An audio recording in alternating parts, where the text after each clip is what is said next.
Welcome to the Crimeycade. I'm Mech Certified Crime Fighter, Stephen Lucas, former Gamer of the Year, 1991 Nintendo Campus Challenge National Champion. Good, my audio is good, because you never know with Twitch, and my PC decided it wanted to fight me before the broadcast even began, so had to kind of rush and reload some things. And, literally this week, we experienced all 4 seasons. Did it last week. Saturday, Sunday, it was like spring and kind of near it was like almost 70-degree weather. Then Sunday night came, and then the temperature went from the 60s all the way down to the 20s and the teens, and it snowed. There's tornadic activity as well. So some communities got hit with tornadoes. And you had to drive in pretty bad weather. Cars were sliding off the road and everything, just wrecks everywhere. Snowed some more Tuesday. And then Wednesday got up in the 50s, and then today it was in the middle 70s. Tomorrow it's going to be in the 80s. Yeah, so all 4 seasons, yes. Fall, winter, spring, summer in the span of a week. That is how Central Illinois rolls. And of course, all the changes in the weather, and I'm like, not feeling the greatest. It's not because I'm sick. I'm just like, the weather is just taking a toll on the body, and what can you do? You just persevere. But with all the warm weather, I was like, I didn't want to be in the office. I needed to get out of the office, but had to go to work. And I don't work from home. It sucks. Anyway. Well, let's get to it. Last week, our guest was Sid Seattle. Robert Rasick came in. We really didn't go off too much of the outline that I wrote down. Some things got touched on, some things we didn't even get to. You gotta just took the wheel of the conversation and let it ride, and I just followed along. Unfortunately, the weather played a role in cutting this interview short. We didn't quite finish this interview, and there's a lot of stuff left on the table that I couldn't get to, so we're going to try to get him back in another time in the future, because I still have a lot that I wanted to cover with him, and we just couldn't do it. He is coming to Chicago to participate in the 2026 edition of T20. So that's a revelation coming from that interview, that he is coming to Springfield, and he's one of the legends of gaming, one half of the tag team with Richie Knuckles as Team Score Chasers. And, of course, I'm looking to fill my calendar with more guests in the upcoming weeks. I have a new one to announce at the end of this pod tonight. But gamers are wanted. If you work in gaming, if you're a tournament competitor, maybe you create content, or you have some sort of notoriety, or you're just plain a gaming fanatic, I'd like to have you on the podcast. So, reach out to me, facebook.com/Crimeycade, or you can whisper me on Twitch/RapSheet. And, of course, we need both of my accounts followed. The one on Facebook and the one on Twitch. And past episodes of the pod. Of course, tiny.cc/BWCI. I forgot to put a caption on this. So, Discovery, this came up in my feed earlier this week. I did an interview with Sega Bits when the host of their podcast showed up at the Galloping Ghost Arcade back in October. I wanted to get them on my pod sometime in the near future, but haven't responded to my emails. But I found their video where I did an impromptu interview with them. So look for this episode. It's on their Sega Bitch channel and their Sega Talk podcast. Fun times. And I have to put up my weekly Beezer posts as we're still waiting for Galloping Ghost Arcade to add Beezer to the arcade floor if it ever comes. Maybe it'll make an appearance during the Vault series whenever that comes. Or maybe they'll bring it out to C2E2 if they have one. And the big news from Arizona. Mega Retro Man Paul Tessie is your 2026 Game On Expo Retro Champion. I believe I saw him in the stream chat a little bit ago. He might still be in there. Is he still? Yes, he's in there. Well, he came out on top, taking first place on 4 out of the 5 games. The 1990 cartridge, the 91, the 92, and Donkey Kong Country. So the belt is around his waist tonight. And let me see. Here we go. Advance the slide. Arcade Wars, March 2026. By the way, can we go back a second? There will be a post-interview regarding this tournament. Nightmare James has requested to come back on late October. Maybe I'll get Paul Tessie to join in and have a discussion about this tournament. And the arcade game, Arcade Wars, Game of the Month. Let me throw the comments back on the stage there because I can't scroll backwards. Anyway, yes, we're going to plan. Let me throw this up here. There we go. We got to catch up them comments here. There we go. All right, Game of the Month, Violence Fight. Galloping Ghost does not have that on the arcade floor right now. The arcade, I believe, if you're going to participate in the Arcade Wars game, you have to have it on Multicade because I do not believe they have the original or the PCB playing on original hardware. On an arcade cabinet that's on the Multicade right now, the arcade is running away with it, led by Jason D. and Jim Patzer and Carl G. Yeah, their scores are... Well, no, Jeff Stillman has a higher score at the Underground. But, there's a couple of weeks left. And the new House Highs and World Records, and there's several of them this week. Chris Blackie took the house high on Street Fighter VI Type Arcade, 2.6 million. Score is still going to be contested a bit more. The Spectre Files, Death Stalker, that came out of nowhere. Blake Odette, a newcomer to Galloping Ghost, cracked 64,000.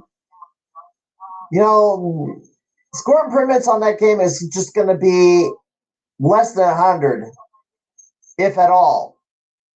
So, is there any more points to squeeze out of that? Don't know. But right now, Blake Odette took the score from Chris Blackie.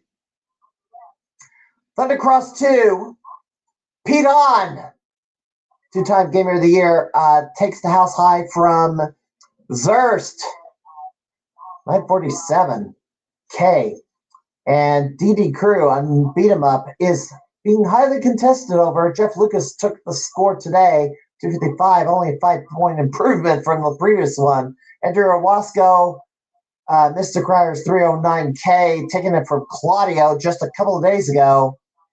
Matthew Avery continues to improve the time on Hydro Thunder at the Greek Isles track at just under 136.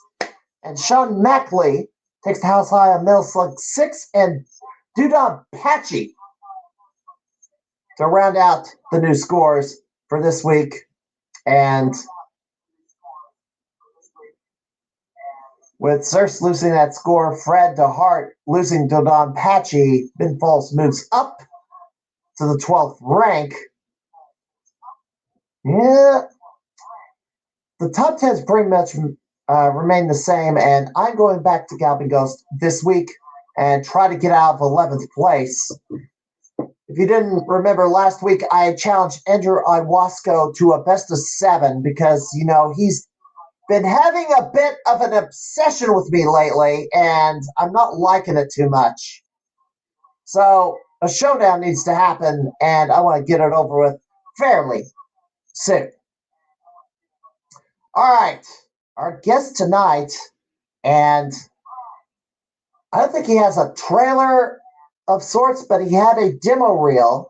So to introduce our guest tonight, here, let's take a look at his demo reel from a couple of years ago.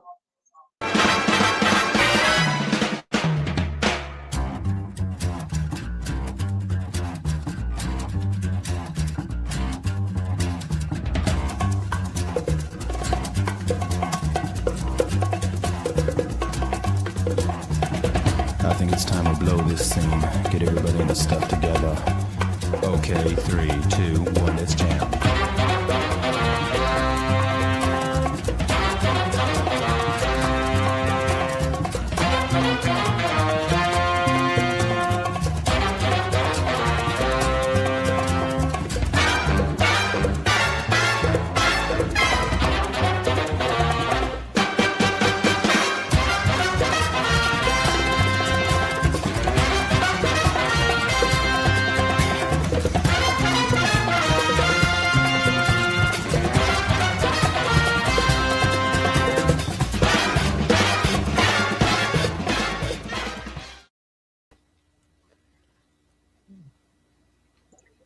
And here he is. There I am. I'm finally on screen. Yeah. Welcome in. You're out of Atlanta, Georgia, formerly of Florida, and you said Jacksonville, Florida was where dreams go to die. Or Yes. Was that somebody else? Nope. Jacksonville, Florida is where dreams go to die. I can say that pretty definitively. Now, why would you say that? Because if you want to, get married and have kids, Jacksonville's a great place to be. If you want anything interesting to ever happen in your life, that will not happen in Jacksonville. Well, I kind of think Tim Tebow should have played in Jacksonville for the Jags instead of going to the New York Jets, because that was, I think, playing for the Jets was the kiss of death. I think that it would have sold a lot of tickets, but clearly he didn't last very long in football to begin with. He went to baseball, right? And now he's just sort of around.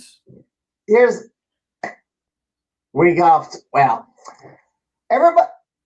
The NFL at that time was too heavily reliant on the pocket passer and dual threat quarterbacks, and you have the Heisman Trophy winner, national championships under your belt. And it's like they, at the time, and I think it's still that way today, the NFL, whenever they draft a quarterback, they only give you 2 seasons to win a Super Bowl, and then they just dump you in yesterday's garbage and hope they get something better in the next draft. That's kind of cynical. It's why I'm tentatively hopeful when it comes to the Jags right now, because the Jags have been developing that talent for a while now. And in the last season, we did well. So fingers crossed that maybe we keep developing our talent instead of trying to get that first round draft pick. that we lose after a year and a half because halfway through their second season, they're like, I can do better than the Jags, man. If they're seeking a trade, I don't think they have the choice on where they play. I don't think that somebody else is going to want it, but but the Bears just although the Bears got a decent quarterback, and then the Chiefs got a new backup for the recovering Patrick Mahomes. Anyway, boy, we got off topic there. It's like I wasn't going to talk about football, but Jacksonville. My growing up was in Jacksonville, Illinois, and I would like to move back there, but I'm in Springfield, so what can I do? I could move back to Jacksonville basically whenever I wanted, and I won't because I don't want to. You know what advantage Atlanta has over Jacksonville? There are seasons here. It actually gets cold in the wintertime. I get to wear pants 6 months out of the year and not die of heat stroke, and I will take it. I will take it to my grave. All right. Well, I know Florida's got a new Super Mario World theme park, and I'd like to go to that at least once. That would be a former Nintendo champion. That would be a good reason to go to Florida. I haven't been to the Super Nintendo World, but I've also heard nothing bad online, and in this case, I'd say no news is good news. All right. With all the nonsense out of the way that I threw out there, give us the 411. You're an actor, producer, comedian, and podcaster. Yeah, I never stop. Welcome to Atlanta. You always got to be hustling. So, which came first? Acting, producing, comedy? Honestly, I would say it all unfortunately got started in college with me joining my college's improv group. Mm-hmm. And I don't know how much you know about college improv, but it is the first thing to just annihilate shame in the human body. If you do college improv, there's no way you're going to feel shame ever again. And that's what got me into acting and making people laugh and being on stage. Because prior to that, I had done a lot of math and science. I skipped my junior prom to go to a robotics tournament in St. Louis. I was very math and science heavy. Yeah. And then I got to college, and then I realized, what if I just end up designing lamps for the rest of my life? And I realized that I would rather die than spend the rest of my life designing lamps. And so I'm like, I'm going to do the thing that I enjoy doing, which is being in front of the camera, being behind the camera, and making stuff that feels good. Or at least is fun to make. Wait a minute. So I listened to a few of your podcasts before you came on. What's the deal with the lamps? How did you get a job with a lamp maker? I didn't. I was in sophomore year of college, and I was in my AutoCAD class. And we were designing just normal household things. And it's one of those things where it's like, all right, cool. I can see being in a day-to-day job where this is the thing that I do. I'm designing lamps. And I realized that if I continued doing engineering, that would be a thing that I might end up doing. And also I realized that while I was good at math, that doesn't mean that I enjoyed math. Like, I'm a good driver, but you don't see me, getting my CDL so I can drive cross country. And so I was like, you know what? I'm gonna change my path while I still can. Now, you do use lamps in some of your work because you got to have studio lighting. Yes, but I like not having to go through and do math in order to figure out, yes, the moment at this axis is, X, but that means that we need to reinforce it with rebar of X of like Y equality and all of the other stuff. It's very important work that needs to be done. I just don't want to do it.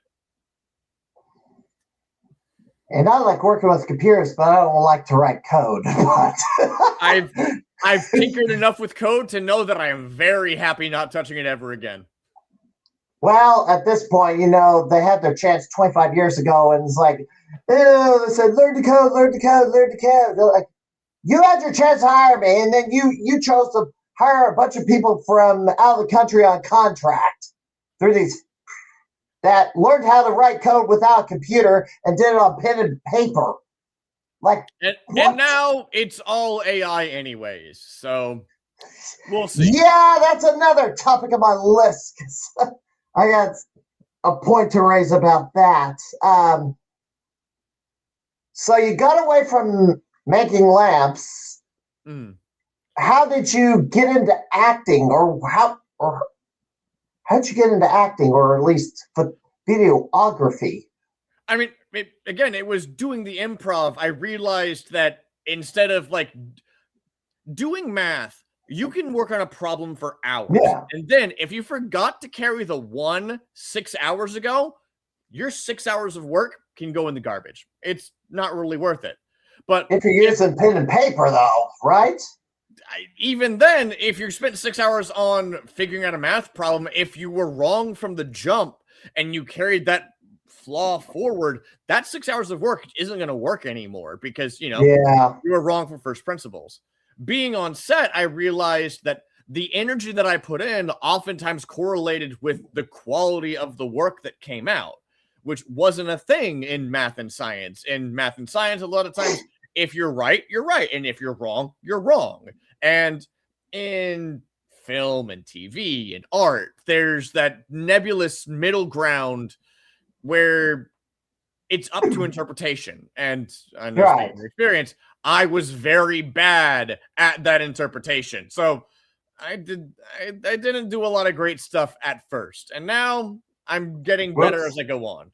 But working on film sets, eventually someone might throw you in front of the camera and say, hey, we need you to do a couple lines and don't, say any slurs, please. And you do that. You can drop all the F-bombs you want, I guess, right? I mean, you can, by and large. But yeah, you do that, and then you realize, oh, it's fun, and it's an experience that a lot of people don't get to have. I was on 2 feature films last year, and a thing that I try to take a moment to reflect on is many people would die to be in a movie, and I was in 2 of them last year alone. And, this year, we'll see. So it's cool. It's fun. And I've made a lot of cool friends doing it. I will say that I was on a set of a movie, Legally Blonde 2, because they used our state capitol. A lot of standing around and waiting around, just doing nothing. It was like an all-day affair, and it's like you couldn't leave. It's like, ugh. I don't know how these Hollywood actors do it. It doesn't, if it was a smaller production, then you would be doing a lot more, but if you're having to be an extra, you're just standing around waiting. Yes, but also you're getting paid for doing nothing, which could be worse. Well, it's not paid to do nothing, but that was before these were around to play on. This is like, I don't know if it's the 90s or is the 2000s. Didn't have really good cell phones yet, smartphones anyway. We had flip phones at best, or those analog devices which just had little LED like a calculator. LEDs like a calculator. It was like you couldn't play games or pass the time or surf or dig around Facebook while you're waiting around. You're just running around, wandering, watching others, or just yammering with other people. It's like, yuck. I got in the movie, but do I want to do that again anytime soon? A gaming documentary for sure, but not just any regular old acting gig. Yeah, the lifestyle is definitely not for everybody. our days on set usually start at the 12-hour mark and then only go up from there. Some people are working on trying and instituting better working conditions, but it's a slow process, as many things are. But I'm optimistic. I'd like a future where I can go to set and then come home and, see my family ever. That'd be nice. So you did improv, got into acting, then you got into producing. How did you, I guess, what did you have to do to become a producer of a television show or maybe smaller feature films? Producing is one of those things that lots of people don't even know what it means. By and large, being a producer means you are the guy that knows a guy. If I say, hey, I need 300 hockey pucks by the end of today, the producer will be like, I got you. And they make it happen, which is, the important part. It's also difficult because you have to be the kind of person that knows the people that can get you 300 hockey pucks on short notice. Right. And also being able to figure out solutions to problems expeditiously, which is a large part of just what doing film is. It's all just problem solving, which is, again, it's similar to math and science. Hey, cool, there is a right and wrong way to solve it, but the problems are oftentimes, hey, we don't have enough light in this scene, or hey, this person's shirt got covered in fake blood and we need a backup quickly. Right. It's smaller, more digestible problems that can be solved with enough grit or manpower. So what productions were you associated with? Now I have your IMDb page up. They say you're best known for Disconnected, Reply All Hell, and Burden of Guilt. Or at least that's up top. That is up top. I would say that most likely I am known. Well, the biggest thing that I've worked on so far was Puppet Combo's Night Shift, which came out last year. You might know Puppet Combo as the video game developer that makes sort of PS1 style horror games. The developer for those games decided I'm going to make a movie, and then went and made a movie based off of Night Shift, one of his games. That was lots of fun. I went to go and sign autographs and talk to the people, and it was a fun time. Now, you probably heard that this year, another well-known YouTuber, Markiplier, put out a similar production. He basically took an indie game and created a movie, a horror flick, Iron Wong. So this is kind of similar, isn't it? Night Shift?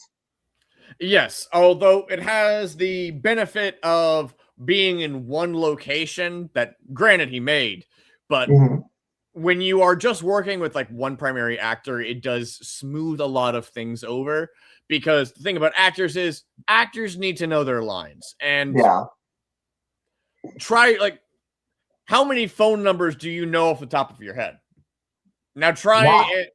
Yeah, there we go. Now try and memorize a 100-page script word for word and get it right every time, even when you're shooting scenes completely out of order, because that's what you do a lot of times. You shoot stuff non-sequentially, so you'll shoot the ending of a movie first, and you have to be in that headspace where it's like, yes, this is the end, everything's going wrong, and then the next day you are at the beginning of the movie where you're supposed to be happy and jovial and everything's good and calm. And you have to remember all of that and where it takes place in the script just off the top of your head. So, is it best to shoot it out of order, or is it better to shoot it kind of chronologically? I mean, it really depends on your circumstances. I know that for me, I like shooting stuff sequentially because it means that stuff like props and actors and all of that can stay mostly the same, or they can progress over time and you don't have to go back and forth.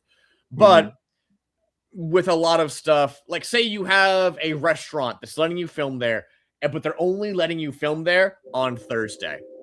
Well, it doesn't matter what you have on the script. You need to shoot your stuff in that restaurant on Thursday, no matter what, no matter when it takes place. Because if you found the perfect restaurant, you're not going to go somewhere else.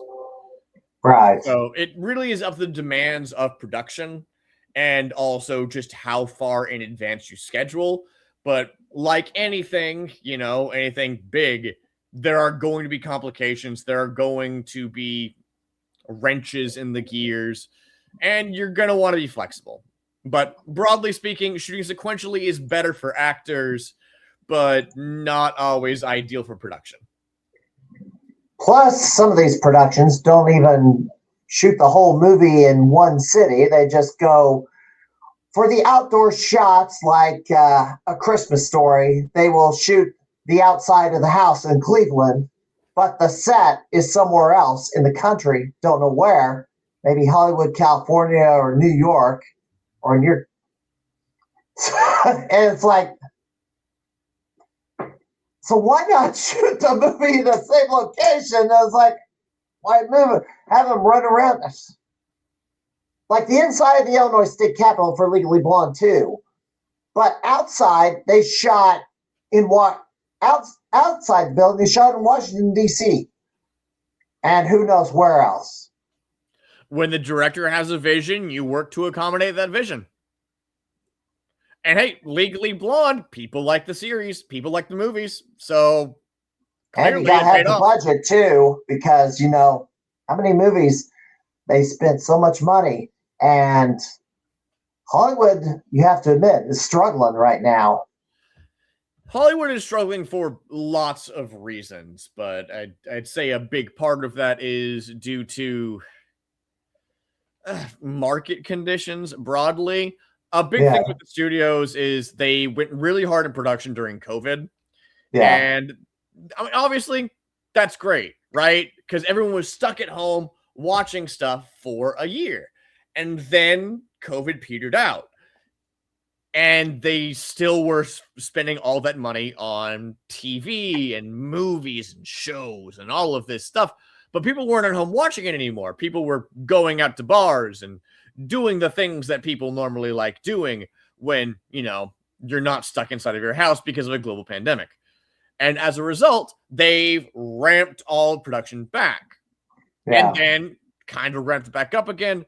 But now, due to the strikes, due to AI, due to just the fact that a bunch of tax credits that were in the States no longer exist, a lot of studios are shooting overseas.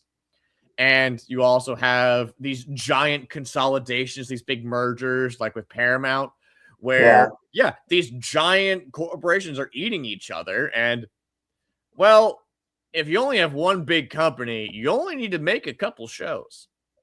Because, hey, we don't have CNN Plus anymore, for instance, which lasted like a couple months. One month, and then they're trying to resurrect it as something else, which I don't think it's going to have staying power either. Yeah, it's not exactly feasible. But the downside of all of these like monopolies eating each other is also that less content is getting made broadly. And if you look at stuff like cable falling off, considering streaming is just the new cable now. Yeah, I got rid of my cable. Yeah, why bother paying for cable when I can get like 2 streaming services and watch most of what I want? I don't even have that. I just basically look at YouTube or Twitch pretty much. But I will say, during the pandemic, you'd think I'd play more video games. You'd think I'd watch more TV. I didn't have a news channel on because I was like listening for updates and stuff. But I because I had a public access show, I was repurposing what I have to complain about how the government was responding to COVID, and because I did not agree with how they handled the pandemic, and I have a rant due because we just reached that anniversary where they shut everything down, and 6 years this is 6-year anniversary, and there's a lot of dues owed from a number of people about how they treated others that needs to be collected, and certain people still haven't faced justice for their role in creating the virus to begin with. So, but that'll be a bit later if I do it tonight. I don't know if you had anything to add on that. My wife moved in with me at the start of COVID. We were long distance, and our anniversary was March 15th. So she flew up to come visit, and then she couldn't leave. And then she just sort of moved in with me. And, you know, there are worse things to happen than having a beautiful woman move in with you. And now we are happily married. So I came out pretty okay with that. Oh, I did not work from home, and I also, made videos and stuff. But yeah. And plus I made more commutes up to the Galloping Ghost Arcade because there was nothing else to do. And once they reopened, I went there quite a bit. I was doing the local wrestling scene, but that was mostly shut down because you can't have a crowd in a building. Couldn't do it, and you had to do your shows outside, unless you're in certain states like Wisconsin or the Dakotas, which weren't so afraid of the virus like the people in my state. Florida got it right, I think, for the most part, because they didn't. I think they were a little bit more loose with the response. They didn't restrict people like they did in Illinois, but Michigan. All right, we're going way off topic here. Anything you want to? Oh gosh, I might as well hit this now. So we touched on AI.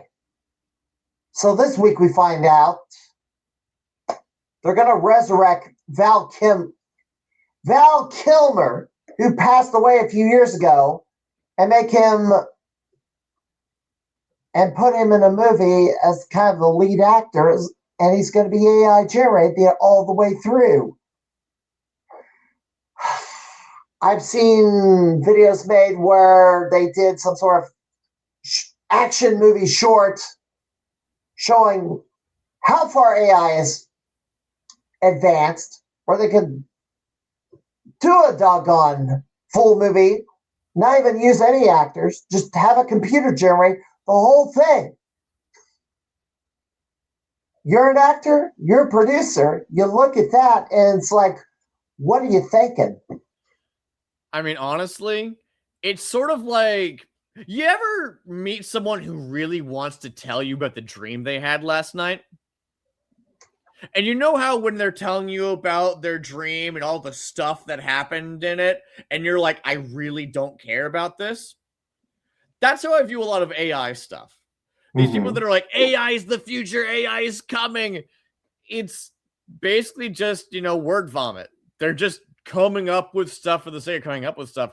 That's not why, if I wanted to listen to people's dreams, there are places I could do that, but that's not a thing people listen to for a reason. That's not a thing people go out of their way to find. So I'm not really worried about AI content because storytelling is also a skill, and these guys just want to get the end product. Like, most people are like, oh, well, I can use AI to make my dream movie or my dream blah, blah, blah. They don't make their dream anything. They don't. Well, I will say this. AI scares me for a different reason, because this could happen. Skynet and gets killer robots running all over the world, killing the human race because we're inferior, of course. Yeah, I'll be concerned when ChatGPT can tell me how many R's there are in the word strawberry correctly regularly. I'm more concerned about the wave of psychosis that that AI agents give people, because AI is designed to agree with you basically no matter what, because it's a product and you're the consumer and it wants to keep you happy. And that means it will lie to you and try to fluff up your ego no matter what, which has led to psychosis and suicide, in addition to people also just, making very avoidable mistakes because they asked ChatGPT, can I eat Tide Pods? And ChatGPT says, you can do anything you set your mind to, Brandon. You read the same article I did earlier this week where it's like they were talking about virtual girlfriends and people's mental state going to crap because I guess the virtual girlfriend tells them whatever they want. Yeah. Jeez, I saw this earlier. That video. I'm not gonna find it real quick. But anyway. God. Are you in any do you have any projects going on in video productions in progress now that's upcoming? As of right now, nothing like straight on the presses. I am working on writing a movie with my wife right now. It's going to be a indie horror movie. And that's really all I can say about it right now, but keep an eye out for that. Hopefully to come out in the next 2 years. We are almost done with the script, and it should be a fun time. And if it's not a fun time, well, it's a horror movie, and that's just more on point,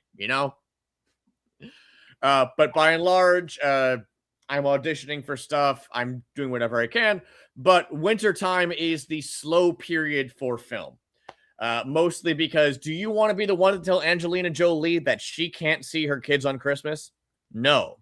So many productions close down during the winter, and we are just now starting to see a bunch of stuff get spun back up. Unless they're doing some sort of film project where the winter is the background.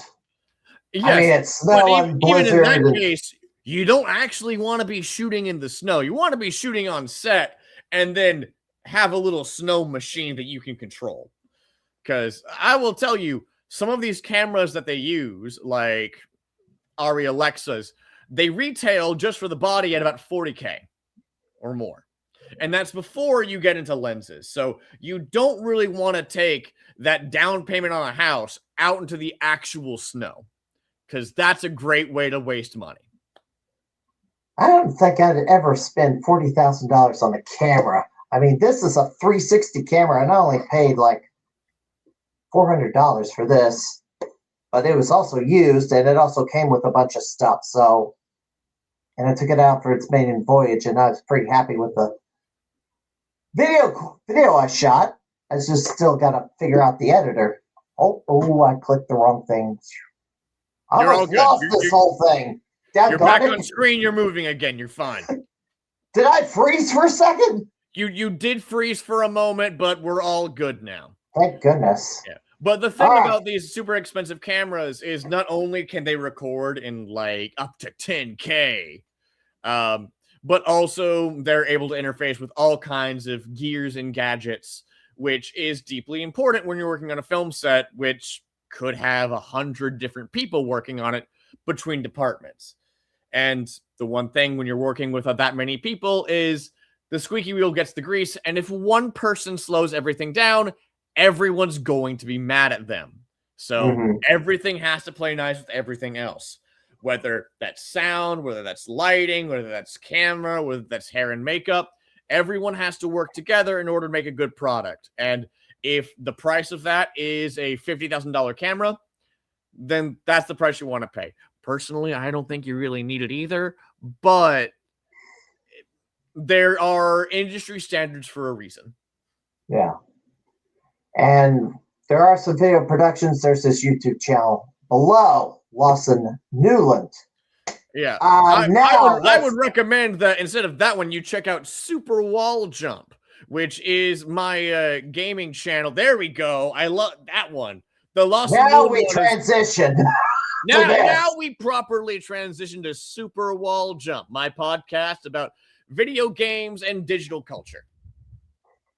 So on this, you began this pod when? Fairly recently, but what inspired you to get it to kind of shift into that direction? Honestly, Polygon shutting down. Polygon was bought out by Valnet, which is basically a content mill. Mm-hmm. And Polygon was a site that I really enjoyed. And looking at, not just Polygon, but also Waypoint, Advice, and a bunch of other like video game publications shutting down or being bought out by venture capital, I wanted to create a space to talk about video games critically and academically and in a way that's not just, oh man, Fortnite, good. I wanted to have nuanced conversations such as, the prevalence of role-playing servers as an answer to the lack of third spaces in communities these days. Stuff like that, because at the end of the day, video games are a product of culture, and that means they're also a part of culture. And it's hard to really evaluate a game without looking at everything around it, Now, video game journalism's there's been a lot of controversy about it of late. A lot of content creators like Smash GT, Vera Dark, who else? They've been talking about kind of how the gaming journalism industry has been operating of late. They've been kind of injecting more of their personal political ideology into their articles that has nothing really to do with gaming. They just want the world to be a certain way, and they couldn't get a job on a Sunday talk show or I don't know, USA Today, or be a talking head on the news network where they can lecture the world on how things are supposed to be. So they ended up in getting a job as a gaming journalist when they're really not really enjoying playing video games all that much. And then of course, the readers start abandoning these publications. I don't know if it was biased or politically neutral. Polygon, I know Kotaku gets a lot of flack, including their editor. I don't know if it's still current or former, but Alyssa McCarthy been getting a lot of attention the last few years. You started this podcast because you wanted to fill a void for an online publication shutting down? Well, yeah, I think there should be more places that have actual discussions about games. Okay. And also about, again, the things around games. Like, hey, Gamergate was a thing. It wasn't a good thing. I think it was invented too, but some of it was invented, but I'm not well versed to discuss that topic right now. I'm not super well versed in Gamergate either, but I know the kind of people that were involved, and they're the kind of people that are going to be mad at literally anything. They get mad when, oh man, Stellar Braid, the boobs aren't big enough. Who cares? Well, they're complaining about how the female characters looks is like they want to make them as ugly as possible of late. And consumers are not buying these games because there's like, I don't want to play as an ugly protagonist with the charisma of a damp rag. But we've been getting this, and then those games fail. I mean, you control the games that you buy. If you don't want to buy games with those protagonists, you don't have to buy them. Yeah. And then we have so many of these studios fail, and then it's like, oh, we're experiencing the video game crash of 2025, and we're losing. It's like, oh, it's like Armageddon's coming. It's like, I mean, I don't think that's from them going woke. I think that's from venture capital and Well, that's also in there. That's also a major factor.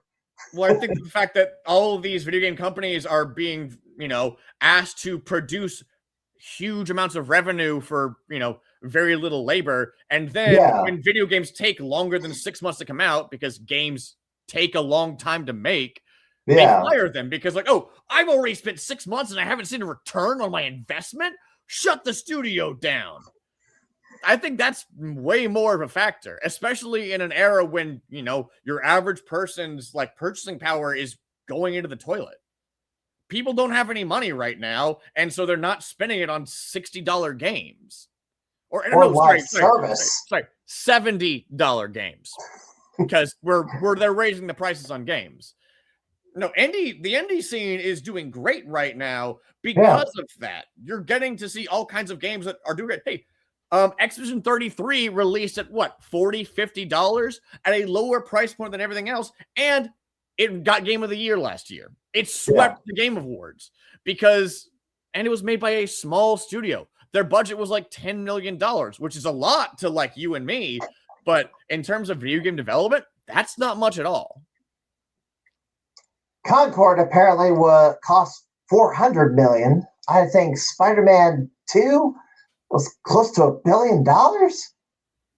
Yeah, and that's the thing, because they keep throwing more money at the problem. Thus, these studios shut down where they don't. Hey, if I'm throwing all this money at the problem and it doesn't immediately make me that money back, I'm also going to shut it down, right? But it's because these people that are investing in video games don't understand how games work. Look at Highguard. Highguard was given most of their money by Tencent, right? Yeah. But after about a month of being in operation, Highguard shut down because it wasn't going to be an overnight success. Because you can't gamble on virality. That's not a thing that you can control. And it's not like they had any marketing for Highguard.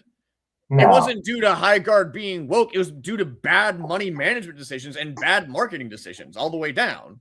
No one really knew about Highguard aside from the Game Awards. And then when it came out, no one really saw a reason to play it.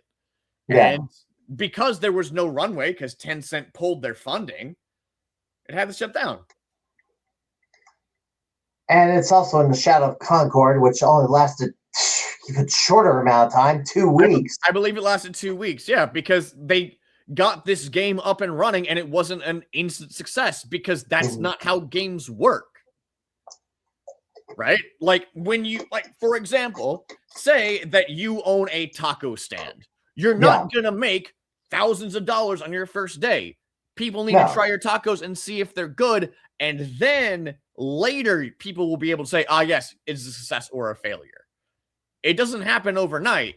But these people that are funding video game studios don't get that, because they don't care about games. They care about lines on a spreadsheet that make them money. And if games make them money, they'll get rid of the studios at a loss and write it off on their taxes. And that's what they see these studios as useful for. Well, they did do early access for, I don't know for how long, for Concord and Highguard and now Marathon before they officially released it. And then it's they didn't put everything they were expecting to. Oh, we're going to roll out features by seasons, a little bit at a time, this, that. It's and it's not even a full get.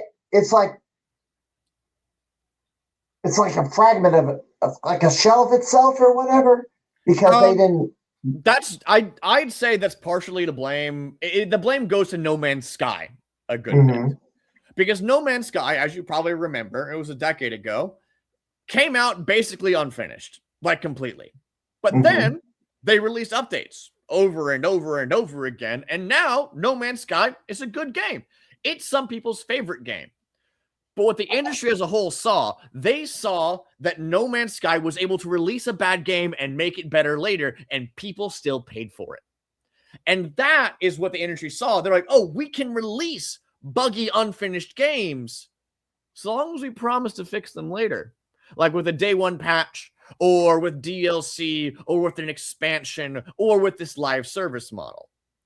Which, I think is kind of unfair. You even have small indie games now where people are like, oh, hey, dead game. And like, no, this is a standalone indie adventure, man. It's not going to get updates. But now the culture is such where gamers expect updates to their game, no matter what they get. It's like, all right, cool. I buy this game. It's going to better get updates for life or else I'm going to be mad about it.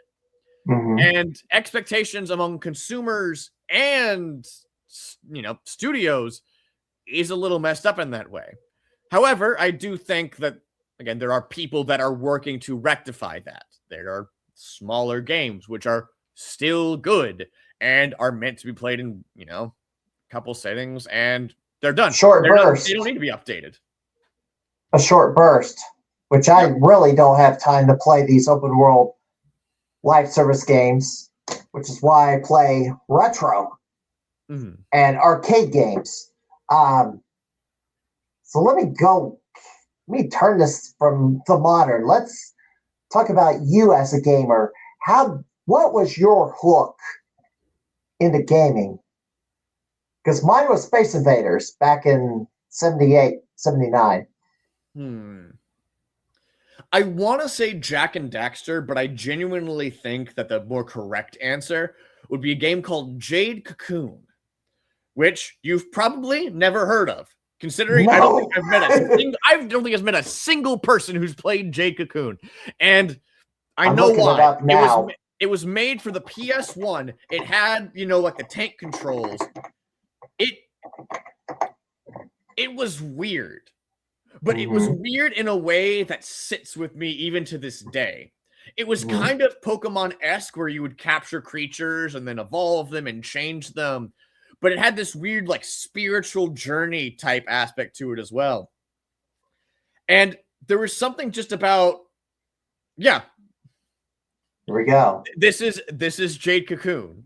It's a weird game, and I haven't played it since, but honestly, I should just to see if it'll, stand up. But mostly, the game was hard, and the game was weird. And that really stuck out to me because as a kid, I was only really interested in games that I could beat or games that made sense. But this was a game that intrigued me because it wasn't those things, right?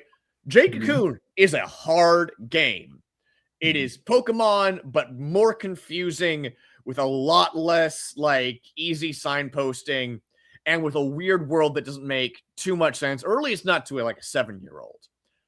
But I stuck with it, and it sticks in my mind because games don't always need what I am looking for, especially when it comes to games nowadays. I am looking for something that makes me interested and keeps my interest rather than something that is necessarily easy or even straight up and down fun.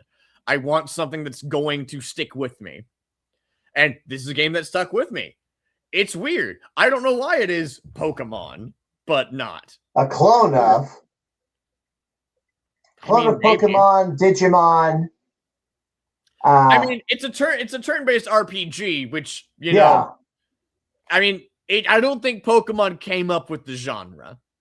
Honestly, I think turn-based RPGs have been a thing since. Well, honestly, I don't know. I'm not an expert on tabletop games, or I'm sorry, I'm not an expert on RPGs, but RPGs have been a thing. Yeah, they run the gamut. But this is like, you collect monsters or collect creatures in this one, like Pokemon.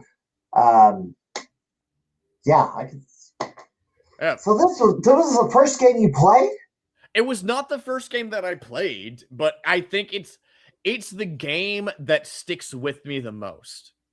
Okay. Who made this? I have no idea. I haven't seen gameplay of it since I was 8 years old. It released July 27th, 1999.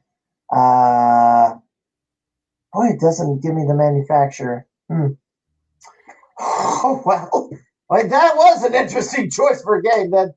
I can see why it's not heard of. Pokemon and stuff. But this is a game that I think about. It's weird, and It pushed me to engage in games in a way that I hadn't before. Mm-hmm. And I think that that's important. But yeah, again, this is my first time really looking at this game in 20 years, probably. From I here, forgot that it had like I didn't realize it had like the Resident Evil camera. Resident Evil camera. Well, Parasite. I kind of think Parasite Eve because I played that first. From here, I think this is the PS1, correct? It has to be PS1. I played it on the PS2, but it was a PS1 game, and I think I got it from my cousin. So that was the first system you got. It was the PS1. Yes, I think so. From there, what games did you generally play and got good at? I mean, I played a lot of Jak and Daxter. I played a lot of Jak 2, Jak 3, which the Jak and Daxter series took a lot of big swings. I don't know if they were the right swings, but they took some big ones. I played a great deal of Zoo Tycoon. I played the Pokemon games. I'm not a huge Pokemon fan now, though, broadly, just because I feel like Game Freak has kind of phoned it in for 20 years because they know that basically everyone's gonna buy Pokemon no matter whether or not it's good. Yeah, they just released that new Pokemon pinball machine from Stern the last couple of weeks, and one showed up locally in Springfield. I'm not surprised. One of the very few games my mom actually touched was Pokemon Pinball, I think for the Game Boy Advance. And she did actually play a good deal of that. Yeah. No other games, though, aside from iPad games. Did you play pinball at all? Not really, no. I was not an especially coordinated child, and I didn't really become more coordinated until relatively recently. So let's say you played, I don't know. I mean, we got the RPG here, but what if you played like an action game or an arcade game? Did you gravitate towards any arcade games in particular? And did anything improve your coordination? Honestly, no, because my coordination was just not that good. I was on defense on soccer basically my whole childhood for a reason, and that's because I was not good at that whole all right, cool, press this in the right order. But as I got older, I got more into RPGs and had a lot more fun with the role-playing aspect. And, in my adulthood, I learned to play stuff like Dark Souls, and I learned how to get good, as the teens call it. So, yeah, an RPG. I've had RPG Capper on here before, and I've played a few. Did you play Zelda? I mean, that was any of the Zelda games. I played. I believe that my big first experience with Zelda was Twilight Princess. I had played a little bit of Wind Waker, but I wasn't old enough to really get it. I got to this mandatory stealth section, and then I basically bounced off of it. But Twilight Princess, I played, I believe, when I was 12. And I attached very deeply to that game for a lot of reasons. Being 12 just means that you're going through a lot. And it was nice to have a game, even if it was for the Wii, that I got to go into the world and really experience it. And also, it was super heavy on vibes, which very much sort of mirrored what I was feeling at the time. Did you participate in any esports? Esports as in not regular sports, but electronic sports. Or I played a little bit of Overwatch on release. I played 40 hours of it, and then I was like, this is fine. I touched League of Legends, and then I was like, nope, not for me. By and large, I think esports are cool. I think I don't have the reaction speed for them. I do occasionally enjoy competitive shooter, though. I play the finals occasionally, which, if you haven't touched it, it's Embark's free-to-play shooter. Embark is the company that made Arc Raiders. The finals came first. Fully destructible environments, cool specializations. I'd say it's a fun time. But by and large, video games are a thing I use to unwind and to connect with people. Mm-hmm. It's one of the things I love about Dark Souls. And, that whole genre is the secret aspect of it, I think, is really great because I love being able to be like, hey, I found this really cool and weird thing. And then I can go to my friends and I can be like, oh, wow, did you find this? And they're like, no, did you find this? When Elden Ring first came out, there was a great 2-week period where no one knew what was going on. Mm-hmm. And just that spirit of discovery really connects people, I think. Mm-hmm. And there's also, of course, the co-op nature of summoning people so that way, they can help you and you can help them. And I enjoy that camaraderie. Hmm. So do you what's the gaming scene like in Atlanta? Or do you participate in it? I'd say it's fairly popular. I went to DreamHack last year and found some developers to interview. There are multiple video game bars such as Battle and Brew and Joystick, and I believe also my dad's basement or my parents' basement, which is an arcade bar. Yeah, there's a pretty healthy gaming scene. I've joined a couple Discords since being in Atlanta, simply because if you meet someone, usually you can play a game with them. And I've also met fellow actors and stuff where I've been like, oh, hey, what do you play? And they're like, oh, I play Fortnite. And Fortnite is not my favorite game, not my favorite genre, but video games are a way to connect with people. So I'll do it. Have you been to this one? The Southern Fried Gaming Expo, which is in Atlanta. I have not been to Southern Fried Gaming, unfortunately. It seems like there's a good bit of tabletop games and stuff going on. Oh yeah, there is. Midwest Game. So yes, these game cons do have a tabletop board game, RPG board game section. Yes, the one I go to all the time or every year has it as well. This would have some of everything, I believe. The arcade, the pinball, the console, wrestling matches too, apparently. Go figure. I'm trying to get away from it. It's like it followed me. Well, a lot of pro wrestlers got into gaming too, so what am I gonna do? But again, that's why I have my podcast Super Wall Jump, because you can't talk about gaming without talking about everything else about it, because games are a product of the world we live in, and as a result, games are going to have stuff to do with the world at large. You're probably gonna have to get yourself a booth or a panel on this over here to kind of get your. We'll see. I'm not gonna super advocate for it just yet, but well, no, I'm just putting the idea in your head for future. I'd like to hopefully this year get a few articles into some online gaming publications, and hopefully raise my name ID. I'll get Super Wall Jump to a more respectable point, and then we'll see how it goes.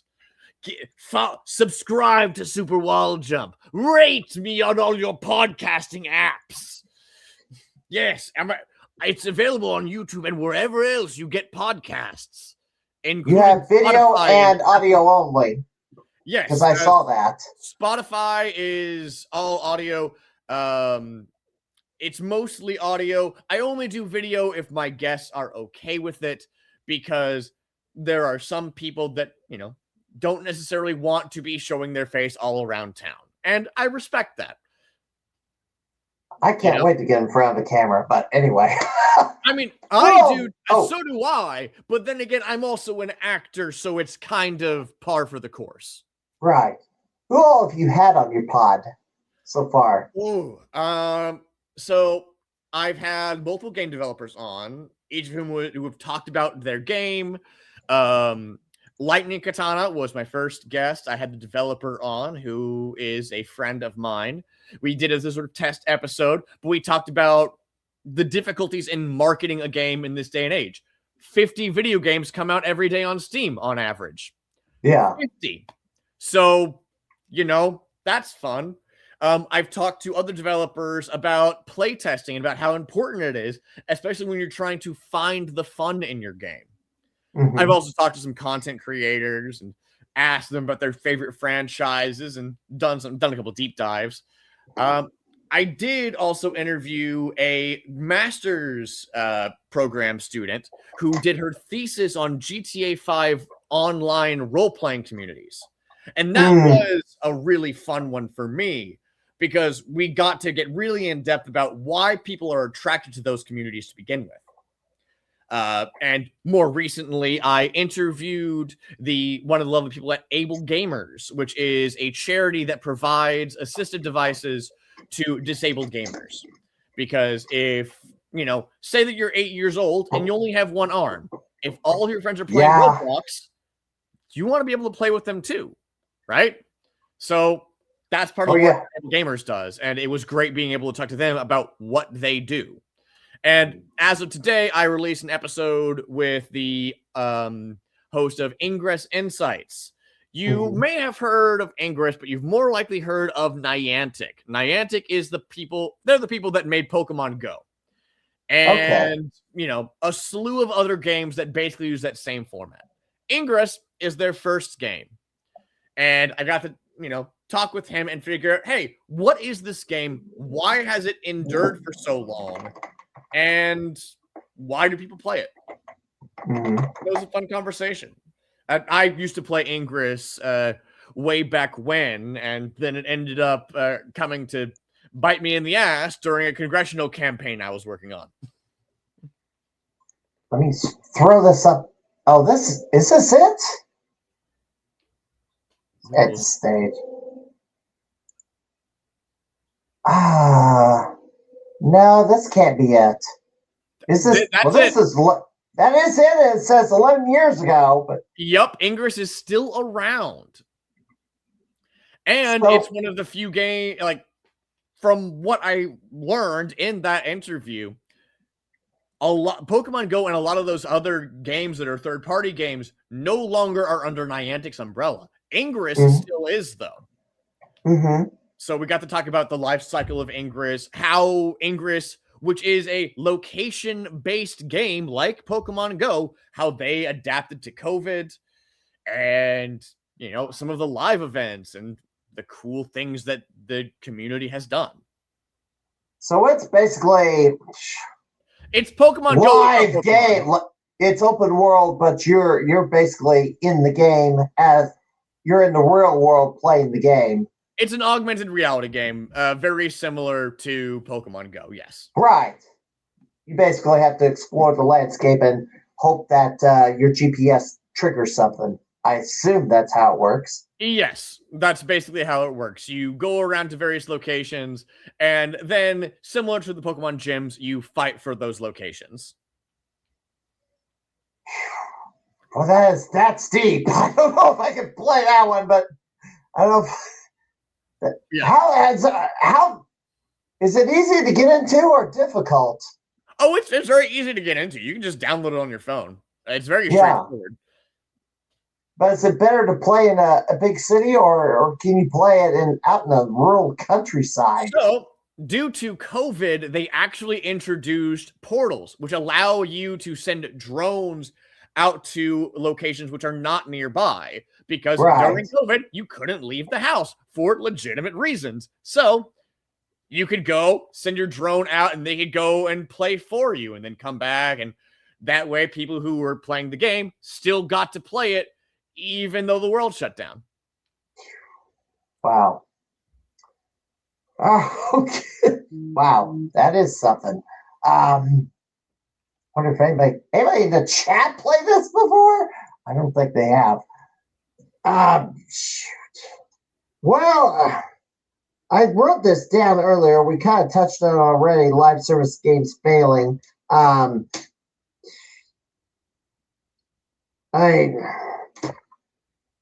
Is it all just? Are we pretty much burned out on live service games in general? And it's just like we're only going to play Fortnite and Player Unknown Battlegrounds, but we're not going to try anything new. Oh, definitely not. Look, Fortnite is already dying.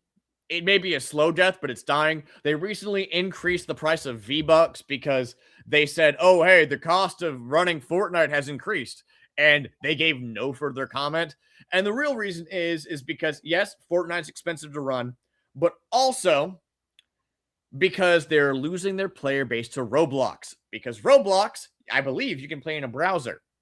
And a lot of the young kids aren't moving onto that. That and also creators are more interested in being on Roblox because creators are actually easier. It's easier for them to make money on Roblox than it is through Fortnite, which means creators want to go to Roblox, which means all of the cool stuff that's new is mainly on Roblox now.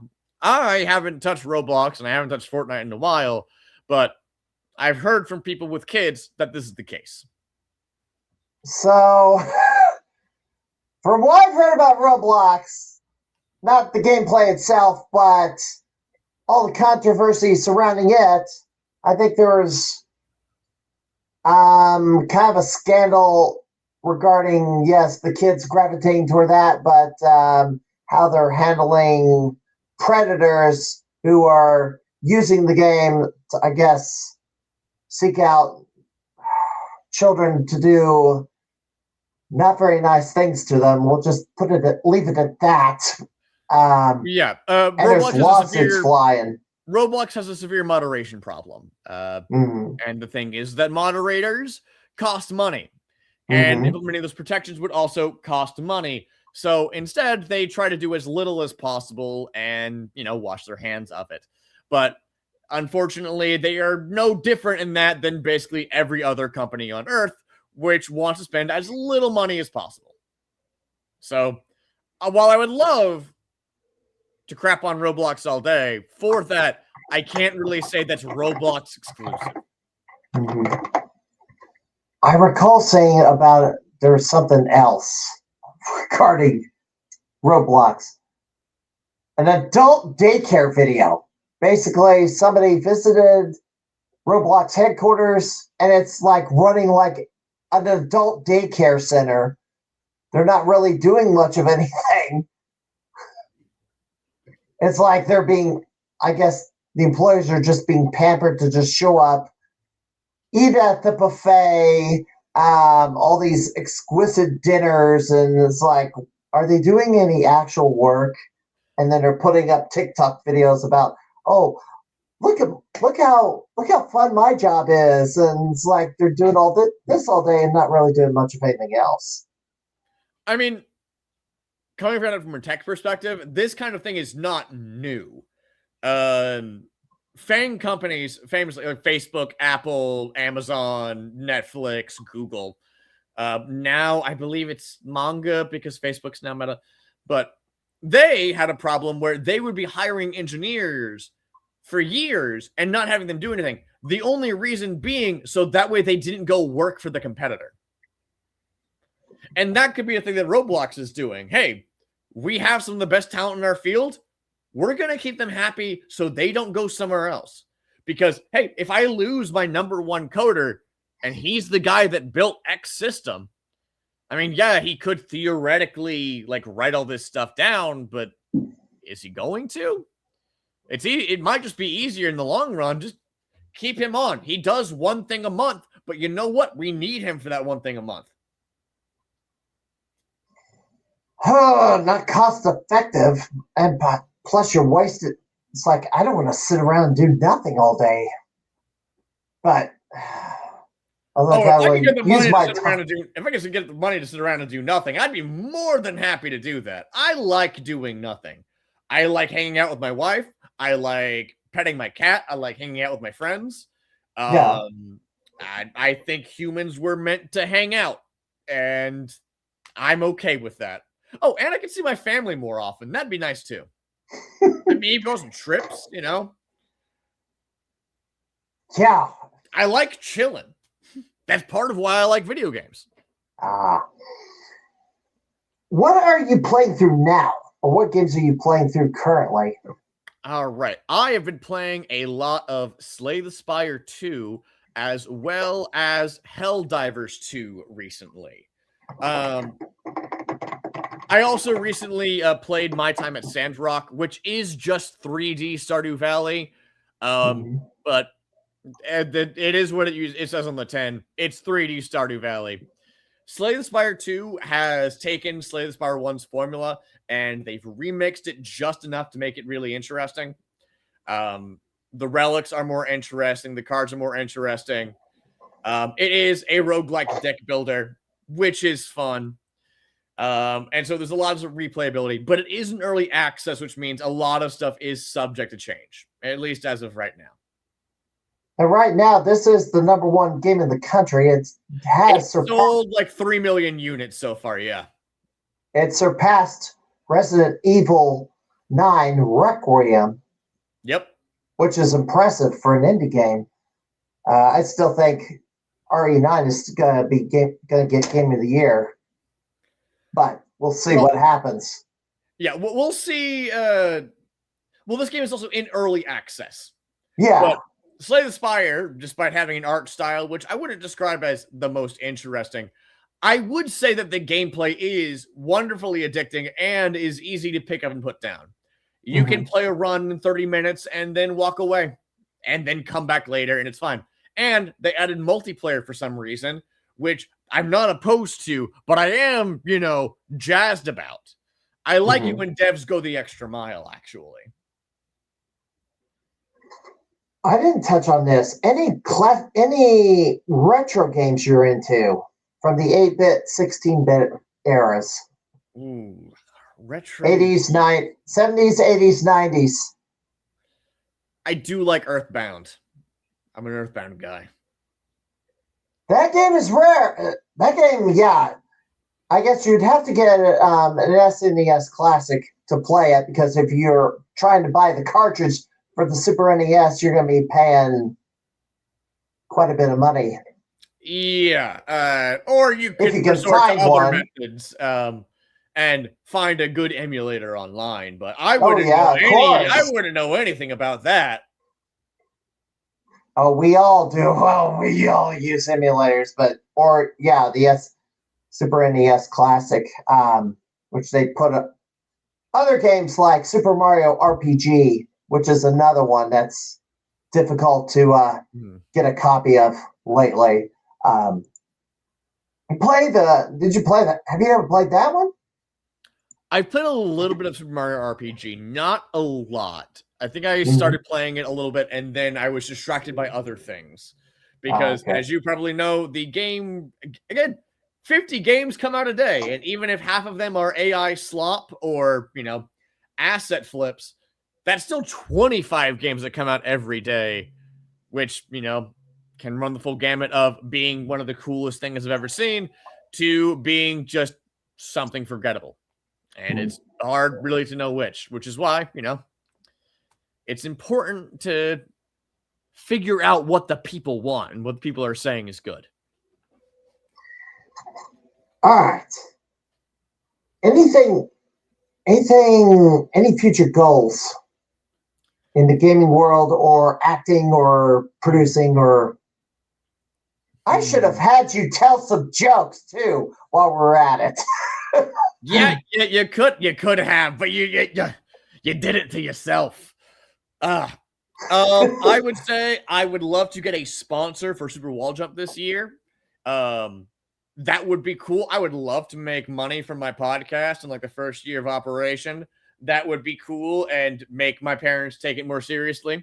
But honestly, I'm pretty happy with where I am now. I would love to, acting wise, I'd love to be on a feature in LA.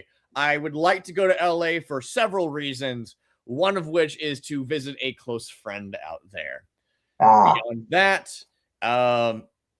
just more acting. I want to, bench 225 this year. I feel like I can do that. yeah, I just want to keep doing what I'm doing and keep having fun with it. I like my life as it is now. I just would like there to be more money involved, you know? Game cons, are you going to make? I mean, I threw that one out there. Have you attended any game cons in the past, or? Yes, I went to DreamHack last year. I'm going to be going to DreamHack again this year. I'll probably also be going to Dragon Con and having some fun there. We'll see if I make it to MomoCon. And that'll be definitely fun. I'll be sure to talk to plenty of people and check out as many booths as I can and really get a lowdown on what's going on in the Atlanta gaming scene. There's also some game jams going on in Atlanta that I will almost certainly be maybe not participating in, but I will definitely be keeping an eye on because a lot of great games come from game jams. Because if you can make a game work in, 72 hours, maybe you can make it work for longer. This is in Atlanta, correct? All these yep, that's Dragon Con. Yep. Best way to describe Dragon Con is it is a Ren fair mixed with a cruise ship. In all the fun ways possible. Where is this building? It's downtown Atlanta. Yeah, where is this? Well, I mean downtown Atlanta, but what's the name of the building? Or I honestly do not remember. Okay. Yeah, because I'm like looking at it's like several floors up and it's open air. Oh yeah. No, Dragon Con is one of the meccas for conventions. I believe SDCC and New York Comic Con are the other big ones, but Dragon Con gets people coming from all over the world all the time. Jump this ahead because I kind of want to. Oh, it's the Hilton. Probably. It's a Hilton. Because I forward this onward and it's like, boy, it's like I'm looking for vendors and stuff. Oh, there's a lightsaber. Yep, Expedition 33 cosplayers. For those who come after. Wow. That was a great game. Is there any arcades you've been to? I've been to Round One and Dave and Buster's, and I've gone to some of the more adult ones. I also go to arcade bars semi-regularly because it's oftentimes great to go to a place and then have a guaranteed activity for your friends to do if they get awkward talking with people. Mm-hmm. Oh gosh, look at this. Statue of Liberty cosplay crowd. Wow. Hey, if it works, it works. Jeez. All right. Was there anything? Gosh. I think we're getting close to wrapping up. Is there anything else you want to kind of mention or cover that I didn't even think of? Beyond that, not particularly. Yeah. If you haven't checked out Super Wall Jump yet, go check out Super Wall Jump. I'm on YouTube. I'm on TikTok. I'm on Instagram, and I occasionally post vertical videos because those are easy to make and multi-purpose. Beyond that, I occasionally stream on Twitch at Swagger Dragon. I don't do it super often, but it's fun when I do. And beyond that, I'd say support indie films and support indie games. If you haven't played an indie game this month, buy a random game that's $5 or less on Steam that you've never heard of and leave it a review. I guarantee you that they will appreciate that more than any AAA studio will. You got to find those games where it's like, man, you can feel the love put into it, which to me is what I go for, especially now that I'm a fully functioning adult with a podcast and a wife and responsibilities and work.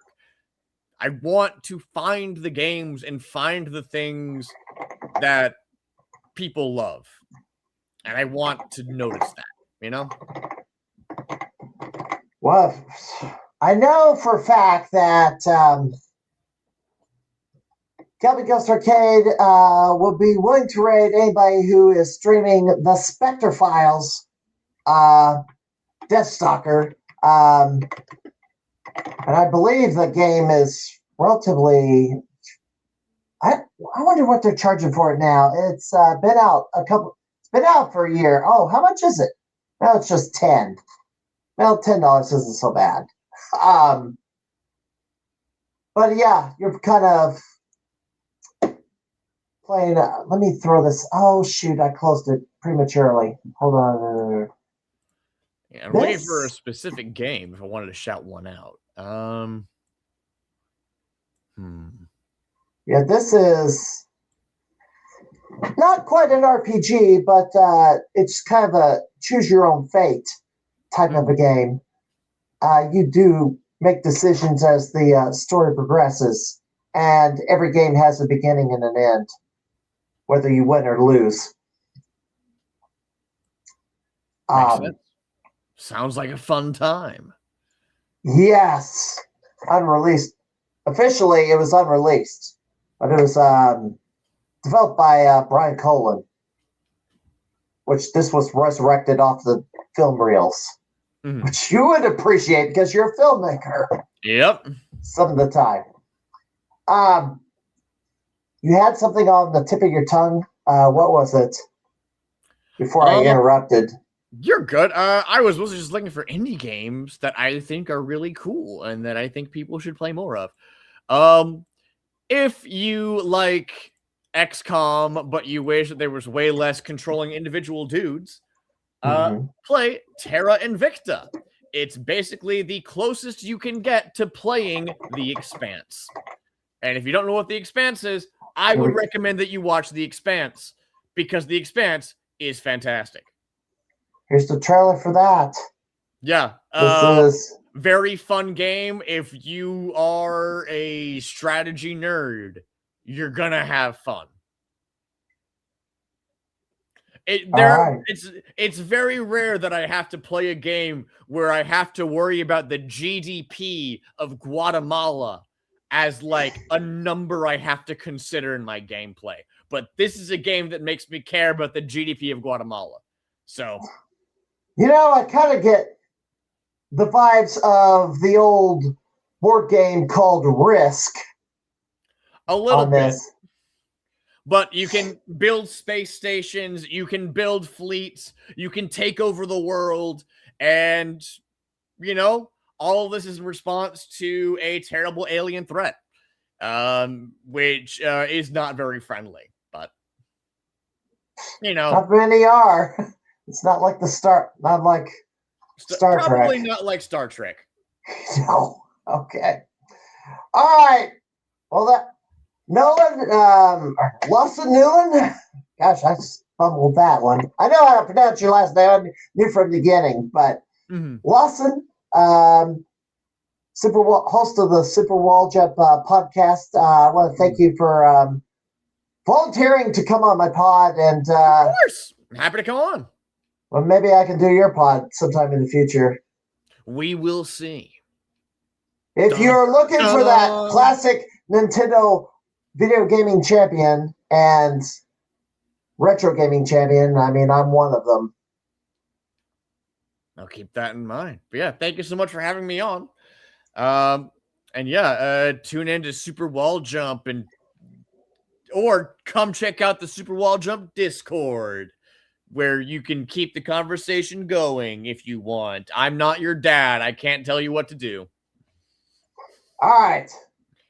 There's a link to that on your yes, YouTube page. On every episode, there's a link to the Discord, so it's very hard to ignore. And that's by design. All right, Lawson. Thank you for coming on the Crimeycade, and maybe you can make it up to the Gabby Ghost Arcade in Chicago one day. One day. Fingers crossed. Although you need 2 days for a first-time visit. Because it's the largest one in the country. All right, Lawson, thank you. Have a good night. All right, thank you. All right. There's gamers all over the country that, I may not have ever heard of, but this is why this podcast exists, is I kind of give attention to people that aren't getting the attention they should be getting. So, before we get out of here, I gotta stop sharing. Present invite. Let me throw up the upcoming conventions. I think I'm gonna pre-tape my COVID rant for a future date. Although I need to freaking record it soon because I don't want the anniversary too much time to pass and some other incident. Too much time has passed on that, and it's going to end up being a April Fool's Day. I've got an April Fool's Day idea coming up very soon. C2E2 in just, a little more than a week. Yeah, it's almost here. Gubba Ghost Arcade going to be taking a load of games up there. That same weekend, however, Let's Grow Retro at the Orland Park Civic Center on Sunday the 29th, starting at 10. If you can't afford to go to C2E2, that's an alternative event to go to. Louisville Arcade Expo, a lot of arcade games showing up over there. Gabby Ghost taking 50 games out to C2E2, but they haven't picked which ones they're going to take over there yet. And obviously, there's a lot of games in the vaults that are sitting there waiting to be discovered. Como Retro, Columbia, Missouri, from 10 to 4. Will I be going there? Don't know yet. I haven't gotten the call to go up to Abington to film. We'll see. Midwest Gaming Classic, April 24th through 26th, 25th anniversary. This will be number 21 officially for me, as the 20-show streak, I counted up, 2004 to 2025. So this will be number 21. And yes, they've been making their talent announcements using this template, and I made my own with it. And yeah, that looks pretty cool. Forget all the other talent announcements. This is the one that matters. And I had the day wrong for this all along. May 2nd and 3rd, 2026 in St. Joseph of Missouri. Yeah, I had June for some reason. But that was wrong. And it was in the middle of the week, the dates. May 2nd and 3rd in St. Joseph at the Civic Arena. And announced today, Illinois Game Con returns June 6th from 9 to 5 in Bloomington, Illinois. Now, last year they had a Friday night VIP event. I went to that.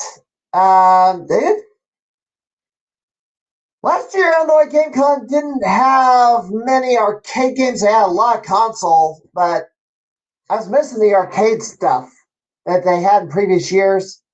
Some key people that I'd see at the Illinois Game Con weren't there last year, and I was missing them quite a bit. So, June 6th, I will be making a trip up there once again.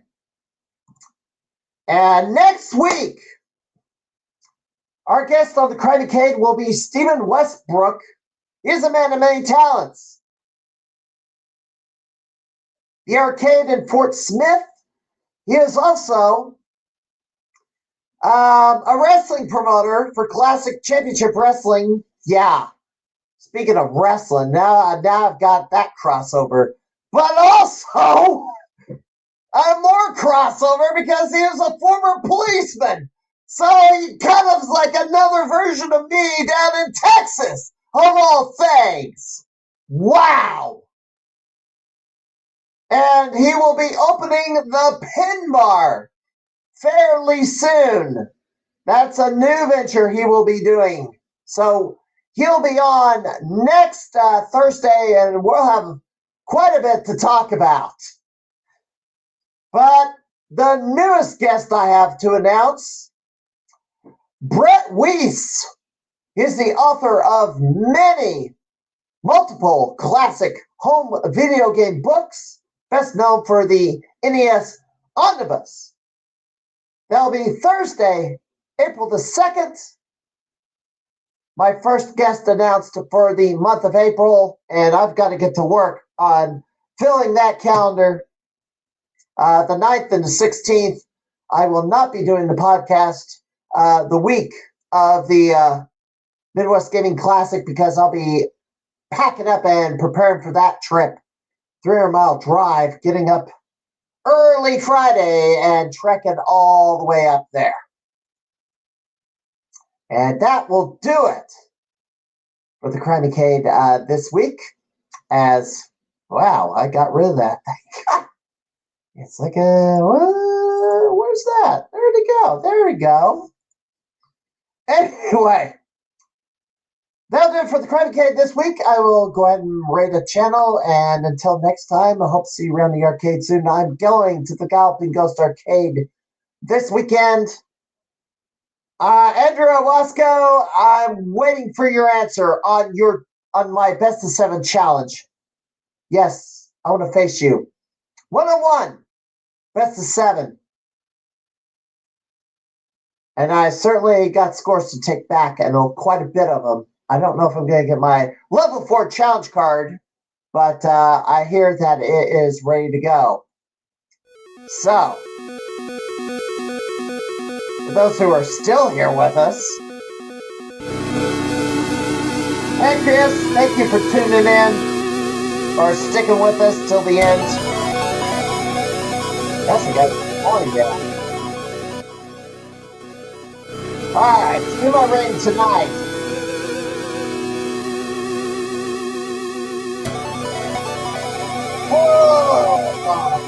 I don't want to rate the same person every time, so.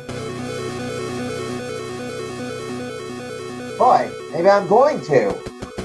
I don't know.